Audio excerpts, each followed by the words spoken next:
인권과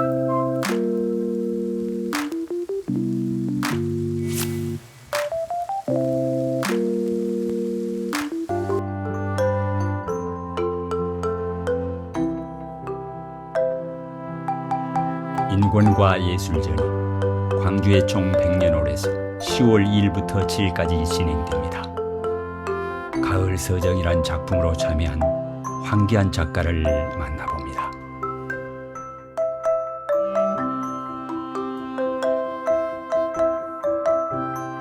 재능 기부를 처음에 시작했어요. 장애미술협회다 이런 데서 한 15년 전부터 재능 기부를 회장님이 소개해가지고 재능 기부를 한 5년 정도는 계속 해주고, 이제 그쪽에서도 이제 재능 기부를 하다 보니까 내 마음같이 안 될 때도 있고 한데, 불편하신 분들은 참 지도하기 힘들어요. 왜 그러면은 손 넓이가 있고 작품은 서서 해야 할 때도 있고 앉아서 해야 되고 이러는데 한계가 있는데, 그분들이 또 열심히 또 하시는 분들이 몇 분씩 있어요. 다는 아니겠지만 그 몇 분 때문에 계속 연관돼 가지고 이렇게 하고, 또 일반적으로 배우신 분들은 주로 이제 젊은 사람도 있겠지만은 나이가 좀 드신 분들이 옛것을 좋아해 가지고 이제 취미로 배우시는 분들이 와요. 그래서 그분들이 항상 가르치다 보면은 제가 나이가 어려도 선생님이라고 항상 그런 거 보면, 아, 이것이 참 재능 기부로 왔지만 그런 그 한마디에 제가 감동받고 계속 해야 되겠다. 이것을 또 많이 보급을 해야지만이 안 없어지고 계속 누구라도 이렇게 이어나가게끔, 이제 전문적으로 작가는 아니겠지만은 좀 남아있는 것이 좋지 않습니까? 없어지는 것보다. 그래서 계속해서 재능 기부라든가 이런 거 있으면 제가 나갑니다. 동구청장에서 해주면 나가고. 저는 이제 달을 또 주제로 하는 것은 모르겠습니다. 어렸을 때부터 제가 항상 혼자만 있다 보니까, 식구들하고도 나이 차이가 있어가지고 떨어져 살고 어머니하고 나오고만 살다 보니까, 아버님이 일찍 돌아가셨고 살다 보니까는 그 시를 써도 좀 서정적이지만 약간 예술적인 거, 그런 거 쓰다 보니까 이제 달을 항상 주제로 많이 삼고 쓰다 보니까는, 그림 그려도 제가 항상 서양은 아닌데 또 한국화나 동양에서는 달을 넣어버리면 참 분위기가 좋거든요. 그래서 항상 달을 많이 넣습니다. 그러니까 그래서 제 전시할 때도 처음 전시한 것이 달빛의 그리움 그리다, 그 조문호 선생님하고 같이 했는데, 그 다음에 두 번째는 달을 보다, 그 다음 이번에 한 것은 달 적시다인데, 다음에 인연이 있다가는 달과 나로 이제 달 주제로는 끝내려고 합니다. 마지막으로. 근데 달이란 것은 항상 그 마음이 이안이 되는 것 같아요. 조용하면서도 잔잔하니 흐르는 걸 보면은, 제가 하다 보면 꼭 창문에 그 늦게 작업을 하다 보면은 달이 항상 봐요. 그래서 달에 대해서, 달이 언제 뜨면은 보름이고 시간은 언제고, 금달이는 음력으로 며칠이구나, 달이 어느 때는 하얀 달이고 어떤 때는 상인 달이구나, 이런 것을 제가 많이 그런 것을 이제 알죠. 그러니까 우리 선생님은 이제 달을 좋아하다 보니까 달이 언제 뜨고 언제 음력이고 그런 것까지 이제 안다고 그렇게 이야기합니다. 인권과 예술 작품은 제가 87년도에 지리산에서 이제 옛날에는 실경산수라고 합니다. 옛날 이제 관념적인 산수하고 실경산수는 뭔 차이냐면은, 관념은 옛날 중국에서 내려온 전통적인 거, 쉽게 말해서 사람이 생각에 이쪽에서 뭐가 있겠다고 이렇게 그림 그리고, 실경이라는 것은 옛날 그 겸재정 선생님이 우리나라 자연 풍경을 그렸어요. 진경산수라고 하죠.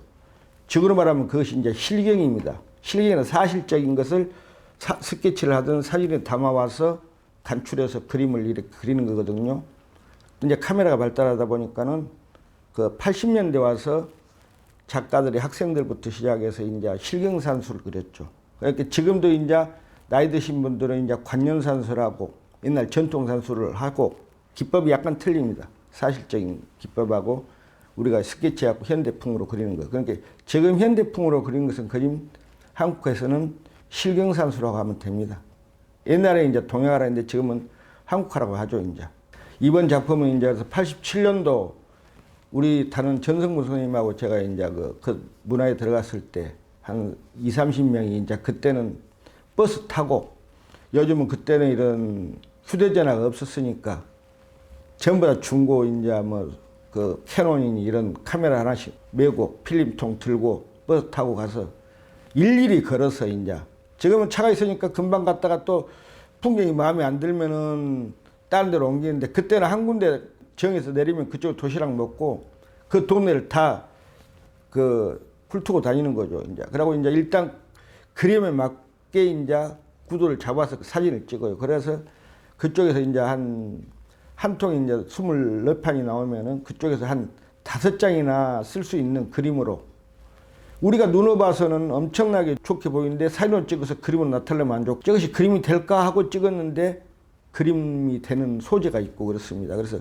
그때 지리산에 피하고 가서 찍은 저는 풍경인데, 밭 이런 풍경인데, 너무 멀리 바라다보는 것이 이렇게 갈대밭에 이래 좀 길이 나갔고 안개 낀 것처럼 은하니, 원래 사진이라는 것이 그때 약간 비가 약간 내릴라 갈 때 감기 좋거든요. 약간 그래야 더 선명해 남게. 마침 찾다 보니까, 사진을 정리하다 보니까 그것이 있더라고요. 그 사진이. 그래서 이것을 오래간만에 옛날 생각해서 한번 그려보자. 그 대신 이제 그때는 먹으로 했었는데 지금은 좀 색을 좀 가미해서 가을 풍경을 내보자 해갖고 그냥 한 15호 정도 작품으로 해서 먹으로 다 마무리 지은 다음 80% 먹으로 하고 색깔로는 20%만 해가지고 가을 서정이라고 해갖고, 제목을 이제 좀 지리산 뭐 하려다가 하도 그래서 그냥 가을 서정이라고 해갖고 작품을 내게 됐습니다. 그리고 또 다른 데 예술의 전당에서, 강주예술전당에서 이번에 초대전 한 것은 증심사에서 옛날 공부하다 다니다가 이제 사진 찍은 한 카트가 있길래 먹으로, 순수히 먹으로만 겨울 그날의 추억이라고 제목을 지어서 그것도 한 15호 이내로 먹으로 하고 했고 설경을 하나 그려갖고 지금 전시하고 있습니다. 40년 했다고 해서 그 후배들한테 해주고 싶은 말이 있겠습니다. 그들이 더 잘하고 있는데. 근데 단지 요즘 후배들은 그러더라고요.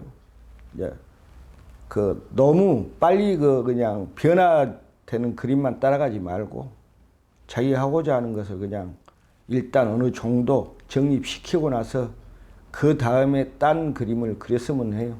왜냐하면 어느 정도 궤도에 오르면은 딴 것을 시도해도 자연히 따라간다고 봅니다. 근데 대부분 요즘 보면은 이것이 좀 유행하면은 이것을 좀 따라하고, 저것을 좀 유행하면 저것을 따라하고, 이렇게 급속히 빨리 성격이 급한 마음이 있더라고요. 저도 이제 급하긴 하는데 옛날엔 그랬거든요. 시키는 대로 해야 된다 이 말이. 시킨다. 우리는 빨리 가고 싶은데 시키는 대로 해야 좋다고 그랬거든요. 선생님들이. 그걸 천천히 읽다 보면은 자연적으로 다른 것은 따라오는데, 요즘 후배들은 유행을 많이 따다 보니까 이것이 좀 안 된 것 같으면 딴 거로 바꾸더라고요. 그러다 보면 나중에 한 가지가 될 수가 없다고 생각합니다. 한 가지를 좀 어느 정도 정립시키고 나서 그 다음 단계 넘어가고 그 다음 단계 넘어가고 이랬으면 좋겠는데, 흐른 대로 가다가 꾸준히 해라. 하다가 그만두면 또 안 되니까. 붓을 놔버리면 안 되는데, 어느 정도 그림을 한 몇십 년 하다 보면은 잊어먹지는 않아요. 한번 기억한 것은. 그렇기 때문에 좀 꾸준히 하고 너무 변화를 따라가지 말고 자기 할 것을 좀 어느 정도 정립시킨 다음에 그 다음 단계 넘어가면 어느 순간에는 자기만의 그것이 이루어진다고 봅니다. 그래서 좀 천천히 가라. 그것만 말씀하면 좋겠습니다. 그리고 저는 이제 앞으로 이 작품을 이제 꾸준히 하면서, 제가 원래 마지막으로는 제가 이제 시집을 한번 내보고 싶은 것이 제 꿈이에요, 사실은. 원래 이제 그림 쪽보단 잘 쓰지는 못하지만은 문학적인 그런 것을 좀 좋아했기 때문에, 특히 그 분야에서 이제 소설이나 뭐 이런 여러 가지 있겠지만은 저는 이제 시를 좀 많이 좋아하고 많이 읽고 일어나서, 시라는 것이 짧으면서도 함축된 단어에서 나타낸다는 것이 어렵지만은 더 어떻게 보면 소설이나 이런 것보다는 더 좀 저한테는 좀 많이 와닿아가지고 가끔 시를 많이 쓰는데, 최고 많이 쓴 것이 젊었을 때 그림 그리면서 고뇌하면서 쓴 시가 많고, 지금은 잘 안 써지더라고요. 그것도 마음이 좀 여행을 다녀야 되는가. 옛날에는 제가 우리나라 안 가본 데 없이 막 혼자 다니고 그랬었는데, 생활이 이제 살다 보니까 이렇게 어디 갈 수도 없고, 지금은 더 이제 또 수업을 나가기 때문에 더 움직이지 못합니다. 그래서 마음 먹기 딸렸는데, 쉽게, 안 그래도 작년에도 제가 이랬거든요. 저한테 이제 한 보름간 시간을 내가 수업을 못 하겠다. 아무리 그 요즘 해갑이 별것 아니라 해도 그래도 해갑인데 나 혼자만의 여행을 한번 갔다 오겠다. 그냥 정해놓지도 않고 그냥 스케치북 하나 들고 노트 하나 들고 저 바닷가 쪽으로 바닷가 가야 일단 마음이 좀 편하니까 바닷가로 해서 통영으로 해서 경주로 해서 강원도로 해서 한 바퀴 돌다가 인연이 만나면 또 인연을 맺어서 이야기도 하고 그 옛날 열차 타고 가듯이 그냥 가다가 버스 타다가 내려본다 이 말이 목적지라고 그래갖고 그 좀 돌다가 스케치 할 거 있으면 스케치하고 씻을 거 있으면 쓰고 혼자만의 시간을 내려고 딱 했는데 그래서 수업도 하라겠어요. 그렇지 사람들이 제자들이 그랬어요. 선생님 다녀오십시오. 그동안 그냥 산이라고 힘들었으니까. 근데 막상 가려고 딱 쉽게 말 돈까지 준비해놨는데 정작 간 것은 제자들이 간데 동복댐 그 김삿갓 난곡 김삿갓 선생님이 그 놀다가 잠든 그쪽만 한 바퀴 배 타고 돌다 말아 버렸습니다. 그래서 이제 시간 나면은 제가 원래 봄을 좋아하니까 가을도 좋아하지만 봄을 좋아하니까 봄에 한번 갈 생각입니다. 간다 말도 안 하고 스님처럼 그냥 조용히 가버려야지. 스님들이 원래 갈 때는 간다 말 안 하고 그냥 가버리거든요. 전화는 안 받아부터 죽은 줄 아니까 그러진 안 하고 이제 전화는 받고 한번 일주일이라도 내 마음대로 돌다가 한번 올 생각입니다. 언제 가려고 마음 먹으면 안 되더라고요. 떠나고 싶을 때 가버려야지.